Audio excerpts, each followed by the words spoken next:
Hi everyone, welcome to Toxiscandia, Stories of a Toxicologist living in Scandinavia. My name is Sveta and today we are going to talk about language, local language in Scandinavian countries. Is it a must to know the local language, or would it be enough for different areas of life just to speak English? If you are interested in this subject, please continue watching this video.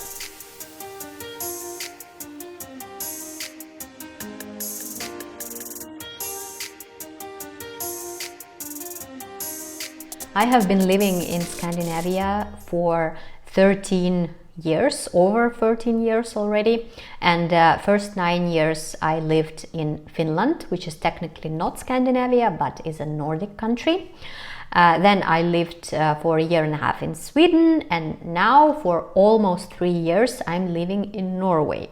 And I know a lot about language. I speak all three languages to different extent, of course.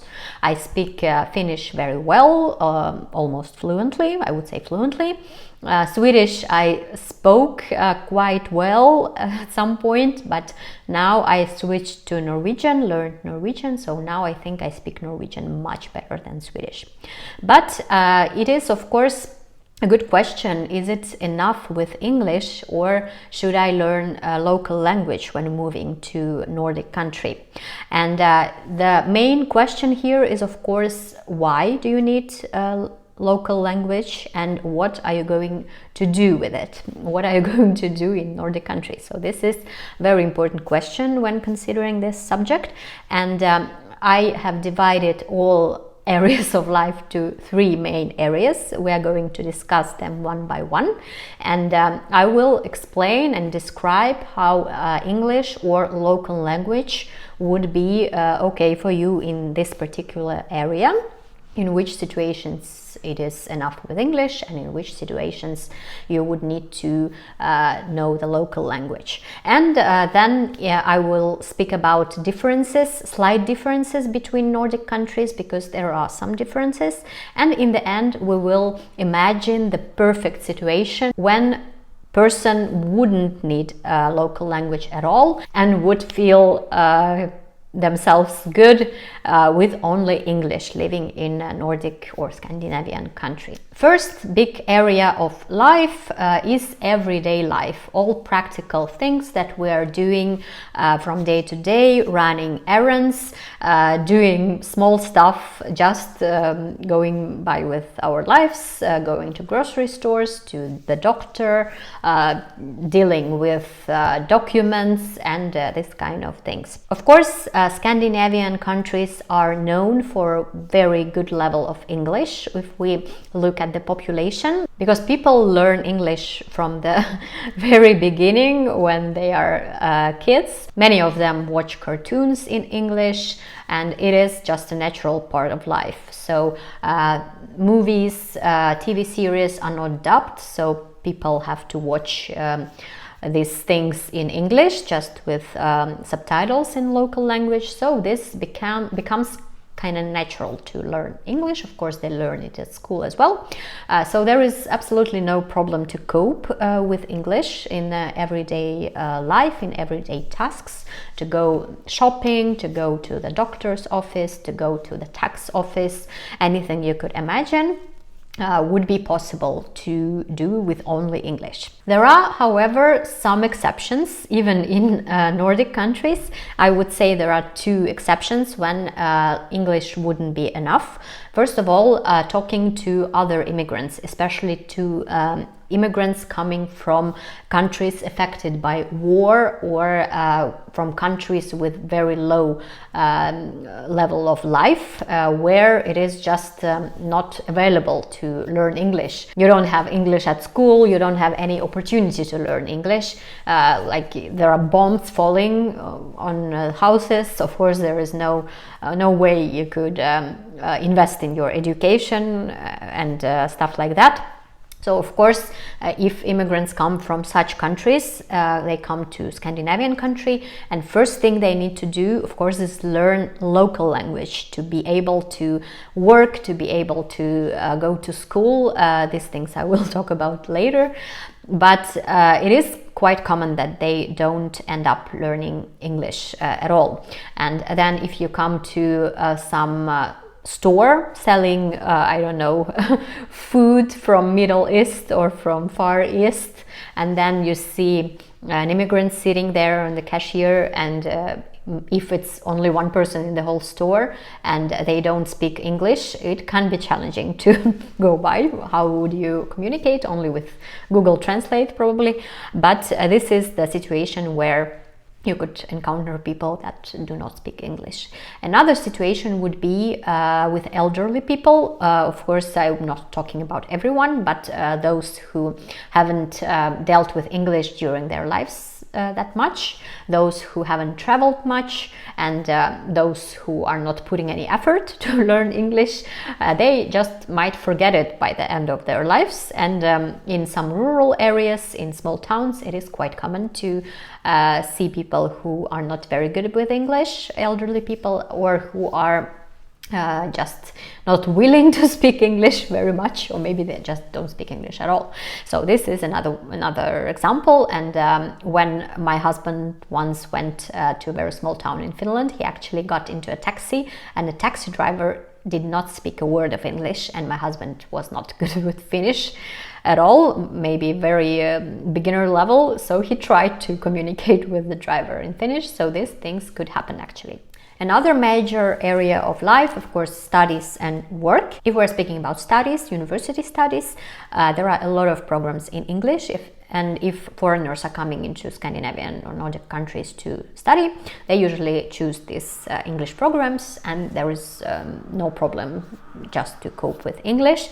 But starting from last couple of years, education for everyone who is coming from outside of European Union, so don't have European residency or passport. The studies in the university became not free of charge, so you have to pay for education. This is stopping many people who are coming, but anyway, this is a bit off top. But there are also some programs that are not taught in English, especially those that will prepare people who will deal with locals in the future. I'm talking about doctors, for example. You of course need to deal with patients in local language. It doesn't make sense to teach people in English, so these programs are usually taught in local language. And there are some English speaking programs for nurses, for instance, but I would not recommend actually going there. I would recommend starting in the local language from the beginning, if you can do that, because you would absolutely need the local language in the future in your work. So then you should start from the beginning, learning all the subjects in the local language and then use it at work. But of course there are some programs, so if you are very desperate or your situation doesn't allow you to wait, you can of course go and learn these things in English, but then you have to speak local language anyway at some point. Speaking about work, there are some situations where local language is not needed at all. I'm speaking about high qualified jobs such as in high tech, in IT. It is very common that people cope with English only. And there are also other types of jobs, not only high tech, just some applied jobs like constructions, renovation, and there it might be possible just to cope with English, especially if you are not dealing with clients directly, if there is a team and team is doing some construction work or any other work that is involved in this case. There can be one team leader who would deal with the client directly and everyone else would just do their jobs. In this case, of course, English would be enough, and people hiring employees, they will be aware of that. But in all the cases when you would work with clients, with people, with locals, it is the situation where local language is needed, usually maybe 95% of cases, and I will talk about some exceptions a bit later. So dealing with clients, also working in some small firms where only locals work, they might be not interested in hiring a foreigner and switch all the communication to English. This just might not be an option for them. And in these cases, of course, local language is absolutely needed. But the world is changing, and there are some exceptions that I see in my life when even in client work, people cope with only English. First of all, there are some chain stores like Zara, H&M, and etc. that are aimed on mainly young people, and young people wouldn't care if you talk with them in English or in local language. They are there to buy clothes and to get a good customer service. So this is perfectly fine with them. And in these areas, of course, it might be challenging to find people to work, especially with part-time jobs, with shifts, and it might be actually necessary to hire those who are not speaking local language. And there are people without knowledge of local language who work in these stores. I have seen it myself, so this is quite possible. Another situation is some modern hipster places, some restaurants, cafes, where also mostly young people go, and they would not care at all if the personnel speaks local language or only speaks English. So there you can also sometimes see waiters or bartenders or baristas who do not speak local language. They are foreigners who only speak English, and this is completely fine for everyone. So this also happens. So if you are aiming at these kinds of jobs and do not speak local language, you might be at luck at some point. So don't give up and continue looking for a job like that. And third very important area is, of course, social life and friendships, all kinds of communication that is outside of work or studies. And there I would say, if you are aiming at finding local friends, especially to go into some group of locals that are already formed as a friend group, and you want to enter and hang out with them, then local language would be almost always needed. Because if let's say Norwegians, like a couple of Norwegians or a group of Norwegians are speaking Norwegian usually among themselves, and then a foreigner comes, they would have to all switch everything to English, and this would be quite stressful. They would not necessarily do that, and you would end up learning Norwegian yourself if you are motivated. But of course it's possible on one-to-one communication with locals if you are very connected on some level, like there is something that draws you to each other. Then of course it's possible to have friends only speaking in English in a local community. But I would say that to hang out with people, to go to party, and that would be mostly done in local language, so you should learn that if it's important for you. Another thing is social events. There are some events, quite many, that are held in English, but there are also a lot of events that are only for locals, held in local language, and locals and those who speak local language.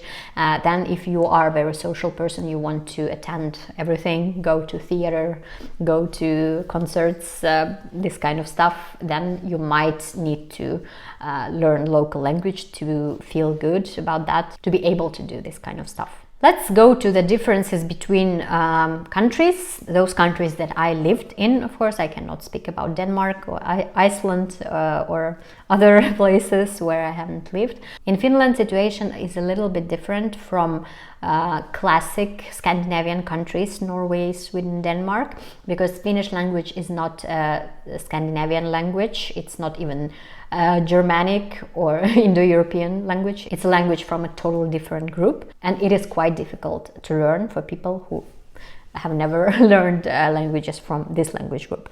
So Finns usually understand that quite well, and they are very impressed when you learn language on a good level, like learn Finnish to the good level. And then if they notice that you are struggling in the store, in customer service, you're struggling to speak Finnish, they would switch to English themselves. That is quite annoying when you are learning the language and you want to practice. It happened to me all the time when I was on intermediate level. When they felt that I don't understand a little thing, they switched to English immediately. So this is, for some people, this is a big plus. For me, it was a struggle. But in Finland, yeah, this could happen to you. You should be aware. In other countries, Sweden, Denmark, Norway, if you are talking to someone in local language and then you don't switch yourself to English, they wouldn't switch for you. They would just keep talking to you and try to make you understand what they are talking about. So this is good for those who are practicing, but for those who maybe are shy to switch to English, this can be a nightmare, but you should be aware of that. And of course, Scandinavian languages, classic ones, I mean, not Finnish, they can be used between the countries. If you are very fluent in Swedish, for instance, and you move to Norway or Denmark, it would be easier for you to learn a new language, or you can just continue speaking Swedish, and this would be understood by other people. You could communicate actually, but in this case you would need to be really fluent in Swedish, because I was very intermediate when I moved to Norway, and it was a struggle for me to use Swedish, and I understand people, so I eventually had to just switch to Norwegian. But for those who lived in Sweden for, let's say, for 20 years and they are super fluent in Swedish, they go to Norway, they can just continue speaking Swedish. It would be okay for everybody. And let's in the end talk about a perfect scenario when people or a person is moving to Scandinavian or Nordic country and then copes with English perfectly. So this would be a person who already has a workplace that does not require local language, so everything can be done in English. In this sense, it would be okay for a person, and it also has to be someone who is not very interested in social life and making local friends, who is okay with hanging out with expats only, or with those locals who don't mind speaking English. In this case, it would be completely enough for a person to speak English and cope in this life in the Scandinavian countries. You would be completely happy and satisfied in Scandinavian countries without learning local language. I hope this video makes it a bit clearer how local language is used in the countries, and in what situations you would need to learn it, and in what cases you would be able to cope with only English. And I wish you all good luck with learning languages if you are doing that now. I hope you stay strong and healthy. If you like this video, please push the like button, notification button. If you want to get notifications by my future videos, also you could subscribe to my channel, and I hope to see you next time. Bye bye. Our hearts beat to the city streets. We began to feel the fire.